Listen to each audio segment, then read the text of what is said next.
Dan itu Karena itu kita laporkan juga, termasuk mengenai ide pembentukan Kementerian Keamanan.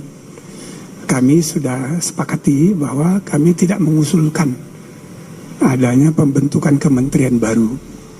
Tadi Presiden juga tanya, kita jelaskan. Yang kesimpulan kami, manfaatnya dibandingkan mudaratnya lebih banyak. Maka ya udah, kita nggak usah usulkan itu.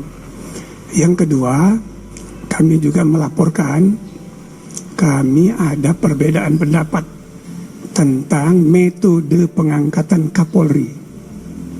Sebagian di antara kami berpendapat pengangkatan Kapolri tidak perlu dikonfirmasi atau mendapat persetujuan DPR.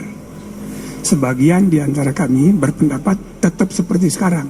Setelah berdiskusi, plus minusnya, Bapak Presiden memberi arahan, ya sudah seperti sekarang aja. beliau akan mengangkat calonnya diajukan itu sebagai Kapolri.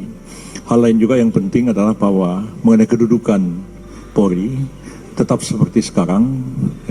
Polri langsung berada di bawah Presiden dan tidak dibentuk Kementerian Keamanan atau Kementerian Kepolisian atau meletakkan kepolisian di bawah kementerian yang ada sekarang. Tapi Polri tetap langsung berada di bawah Presiden. Yang ketiga, yang poin penting adalah keberadaan Kompolnas yang kewenangannya diperluas, ya, dan keputusan-keputusan Kompolnas itu mengikat sehingga harus dilaksanakan oleh Kapolri. Dan mengenai Kompolnas ini karena diperluas, kewenangannya juga dipertegas, maka